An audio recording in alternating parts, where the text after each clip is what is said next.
Villalobos.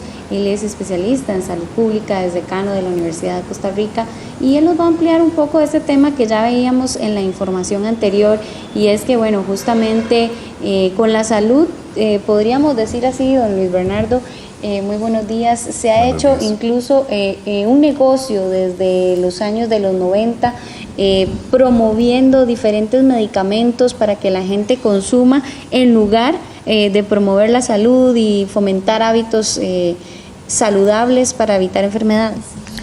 Bueno, tal vez podríamos iniciar desde el momento en que Costa Rica decide tener un sistema de salud con una cobertura amplia, universal, que eso data prácticamente desde la década, finales de los 60, principios de los 70, donde ese sistema de salud prácticamente llega a todos los rincones del país.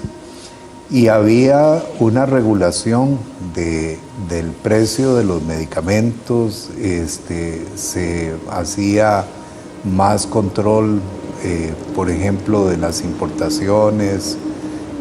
En este momento, eso, pues podríamos decir que el Seguro Social sí tiene una política nacional de medicamentos, pero en la década de los 90, se quitó, digámosle, la regulación del precio, y entonces los medicamentos empiezan a vender por la libre, muchos de ellos, ¿verdad? Y con excepción de antibióticos y algunos ansiolíticos y algunos medicamentos que exigen la famosa receta verde, ¿verdad?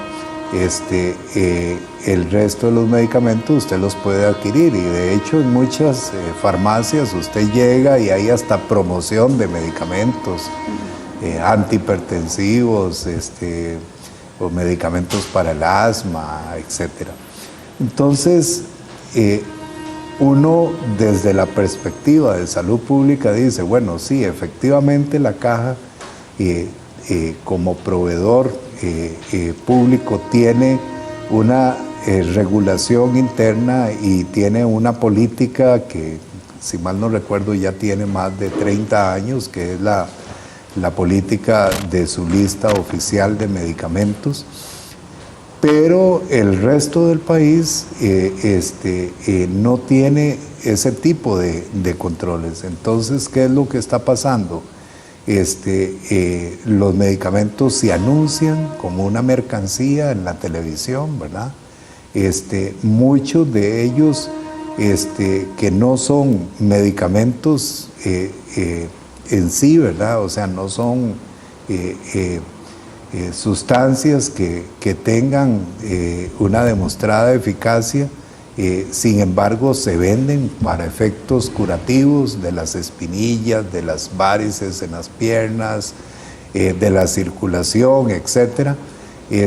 Y otros ya empiezan a aflorar en los últimos días, medicamentos que se utilizan para las alergias, etc. Entonces uno dice, bueno, ¿de qué estamos hablando? ¿De una mercancía o de la salud como un derecho, verdad? Podríamos decir que es un negocio la salud, entonces, en algunas ocasiones, en algunos casos farmacéuticas. Pues sí, podríamos decir efectivamente que se visualiza como, o sea, más allá de un derecho de la población, porque en el momento en que usted tenga que pagar por el medicamento, por el producto que adquiere, ya genera una discriminación, ¿verdad? Genera una inequidad, porque habrá gente que no puede comprar ese medicamento.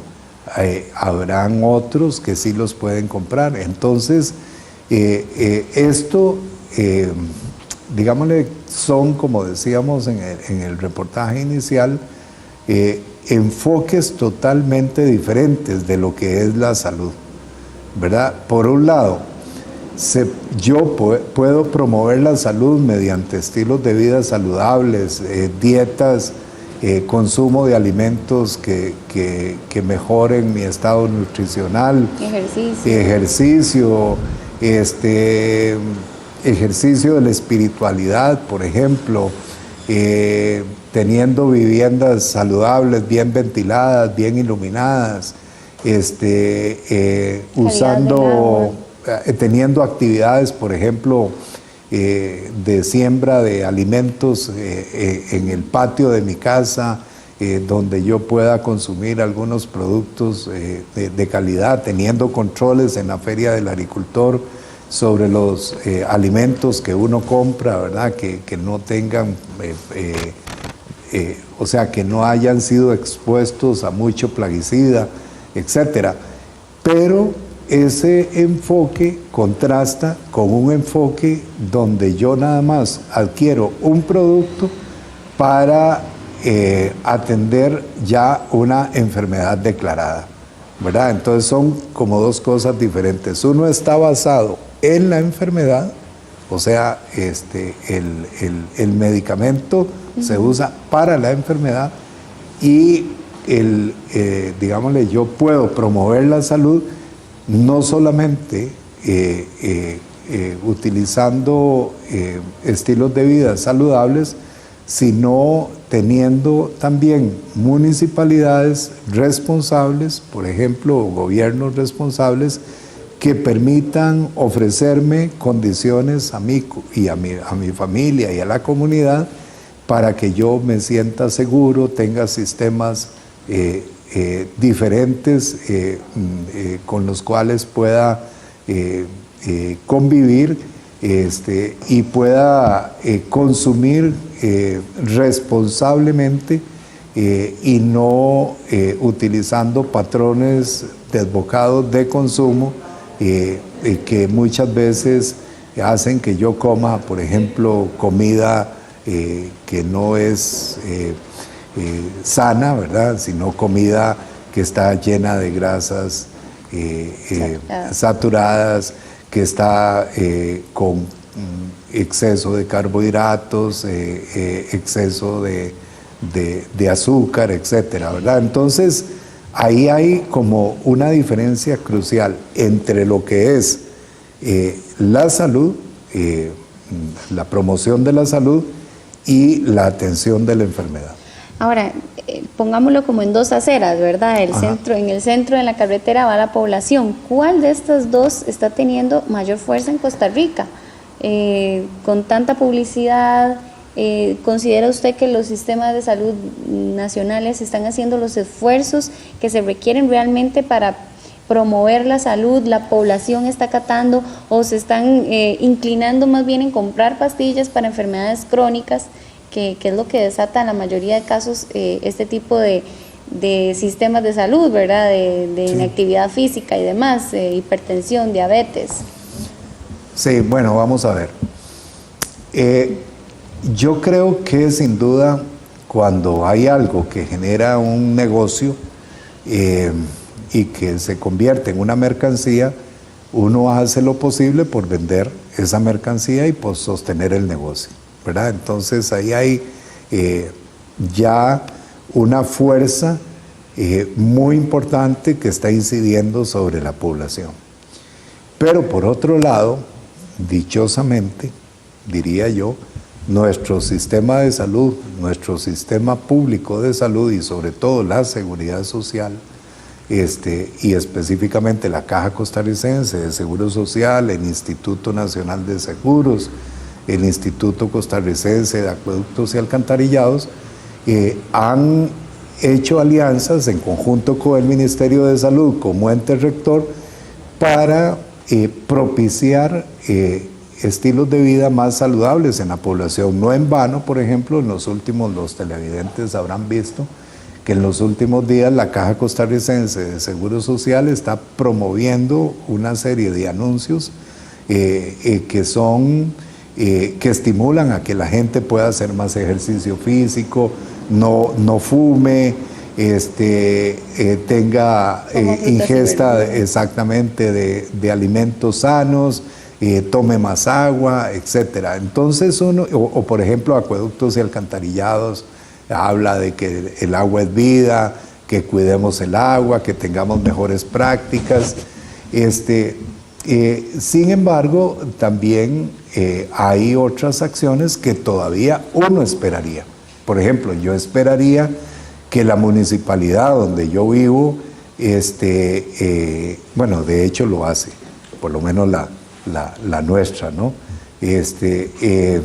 Promueva más el reciclaje entre los vecinos, ¿verdad? Esa municipalidad se comunica más con los vecinos y les dice, tal día vamos a pasar recogiendo, ya hay fechas definidas, uno separa los productos, etc. Ese tipo de cuestiones no se están dando, lamentablemente, en todo el país, ¿verdad? ¿Cómo estamos a nivel internacional, don Bernardo Villalobos, especialista en salud pública y decano de la Universidad de Costa Rica? ¿Cómo nos vemos internacionalmente? ¿Tenemos tal vez algún vacío en cuanto a políticas públicas o estamos bien, estamos mejor que otros? Yo pienso que, por ejemplo, en materia de medicamentos, Costa Rica debe dar el paso que creo que abandonó, y fue tener una política nacional de medicamentos. Yo creo que tiene que haber una discusión con relación a eso. Una política que regule precios, calidad, consumo, que tenga un mayor control sobre la disposición final de los medicamentos no utilizados, que muchos de ellos lamentablemente son dispuestos inadecuadamente y al final van a contaminar las fuentes de agua o el subsuelo, ¿verdad? Entonces, efectivamente, creo que ahí tenemos que, las autoridades de salud tendrán que iniciar una discusión nacional, los diputados, para ver cómo Costa Rica se engancha con esta corriente internacional donde ya muchos países han adoptado políticas nacionales de medicamentos, porque sí hay políticas institucionales, ¿verdad? Ya yo les explicaba lo de la caja, pero no hay políticas nacionales. También a nivel internacional nos vemos como un país que todavía puede hacer muchísimo más en términos de las prácticas educativas en el uso de los medicamentos. Y me refiero a esto, por ejemplo, y lo digo en broma para que a la gente, al televidente, no se le olvide. Yo tenía un profesor en la Facultad de Medicina, cuando éramos estudiantes hace muchos años, que decía que había una técnica con los medicamentos del tomate, y nos quedamos así, ¿verdad? Y dice, sí, la población dice a la gente, la vecina le dice a la otra, mira, tomate esto, tomate el otro, ¿verdad? Y sí, efectivamente, eso es lo que pasa en nuestro país. Nos automedicamos. Claro, a mí me ha pasado con familiares que tal vez están tomando un medicamento y en una reunión otras señoras o señores les recetan, mira, ese mejor no, tomate este otro, y uno como médico sabe que lo que le están recetando para esa persona que es hipertensa y es diabética, más bien le va a generar un perjuicio importante, ¿verdad? Entonces, esto tenemos que tener claro, no intentar meternos nosotros dentro de esa estrategia del tomate, pensar que todo medicamento tiene efectos secundarios que si no somos profesionales de la salud, muchas veces los desconocemos, y entonces lo que le estamos generando a la población es un daño, ¿verdad? Es mejor decirle, mire, vaya donde el médico, o vaya donde un profesional de la salud que conozca sobre medicamentos, para que le indique bien el medicamento que usted requiere, y no nosotros caer en el riesgo y en la tentación de darle medicamentos o recetarle medicamentos, indicarle medicamentos mejor, más correctamente, que puedan generar algún daño. Don Luis, ahora que usted menciona específicamente el área de medicamentos, todo esto de automedicarse, también está la otra parte que usted mencionaba al inicio, muy por encimita, tal vez profundizar un poco, ¿verdad? Esas falsas expectativas que incluso a veces publicidad engañosa le hacen a la población y compran un producto para solventar algún problema de salud, ya sea acné, que siempre es un problema de salud, varices, como usted bien lo mencionaba, o estrías y demás, ¿verdad? Champús, por ejemplo, para la calvicie. Es decir, hay muchísimos medicamentos antiácidos, por ejemplo.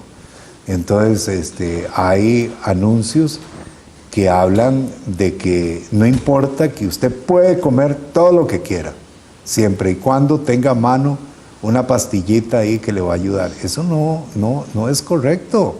O sea, ahí hay un mensaje que le dice, mire, sea irresponsable con usted mismo, con su cuerpo, agrédalo, que no importa, nosotros tenemos la posibilidad de sacarlo adelante. Eso, digámosle, incluso a nivel de una ética comercial, no sería lo correcto, ¿verdad? Porque, es decir, a la gente no se le puede inducir a que coma en exceso y beba en exceso, que no importa, yo tengo la cura. Igual con los medicamentos para la gripe, por ejemplo, ¿verdad? Usted sabe que muchos de esos medicamentos traen antihistamínicos o descongestionantes que generan que en la población los reflejos disminuyan, ¿verdad? Entonces, al final, lo que hay es una etiqueta que le dice, todo medicamento puede tener efectos secundarios. No, pero tiene que decirle, mire, es decir, lo ideal es que no haya ningún anuncio, ¿verdad? Pero si el anuncio se da, lo ideal es que se ponga toda la información sobre los efectos adversos del medicamento, que puede producir gastritis, o problemas digestivos en general, que puede producir somnolencia, que baja los reflejos y entonces los trabajadores que trabajan con máquinas o conduciendo pueden tener problemas importantes, etcétera, que no se pueden mezclar con licor, por ejemplo. Gente que, sí, yo he visto personas que están tomando un medicamento para la gripe y van y toman otro medicamento que les ayuda, entre comillas, a proteger la mucosa gástrica, y se van de fiesta esa noche y se echan unos cuantos tequilas. Entonces uno dice, bueno, eso no debe ser correcto. Imagínense ese pobre hígado, ese pobre páncreas y ese aparato digestivo procesando, los pulmones que muchas veces sufren las consecuencias también, porque aunque mucha gente no lo sabe, cuando yo consumo medicamentos, algunos medicamentos pueden tener incidencias sobre otros aparatos, el cerebro, el sistema respiratorio, etcétera, los riñones, ¿verdad? Entonces, es complicado, ¿verdad? El uso de medicamentos debería ser tan regulado y tan informado que los anuncios prácticamente no deberían ni existir, ¿verdad? Porque el medicamento podría generar problemas conexos. ¿Y esto podría regularse de alguna manera? Claro, las legislaciones, las políticas nacionales de medicamentos generalmente derivan en una legislación que tiene regulaciones sobre todo, como ya le decía, sobre el consumo, sobre los precios, sobre la evaluación de la calidad de medicamentos, de la efectividad, sobre la regulación de la propaganda. En Costa Rica en específico falta un poco de regulación en cuanto a publicidad, promoción de las en Costa Rica, vamos a ver, como yo creo que yo le mencionaba en la entrevista anterior, en la nota anterior, en Costa Rica hace algunos años se decidió que la política era que no hubiera política, ¿verdad? O sea, se quitó la regulación sobre los medicamentos. Entonces, yo creo que debemos volver a una política nacional de medicamentos, que debe haber una política nacional de medicamentos y que tenemos que tener información, porque todavía no hemos hablado de las inequidades en los precios de los medicamentos que hay en este país. Ese sería otro tema, yo creo. Que son impresionantes, ¿verdad? Hay una investigación que hicimos hace ya varios años, que yo creo que le mencioné, que podríamos retomarla a lo mejor con los actores que hicimos, los investigadores que hicimos esa investigación, para que se vea realmente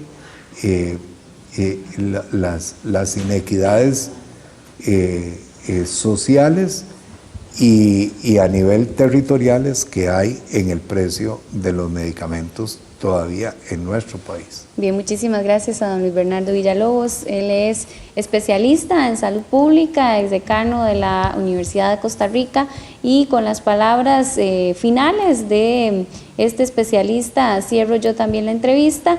El país necesita, según don Luis, una política nacional sobre medicamentos. Compañeros, ustedes tienen más.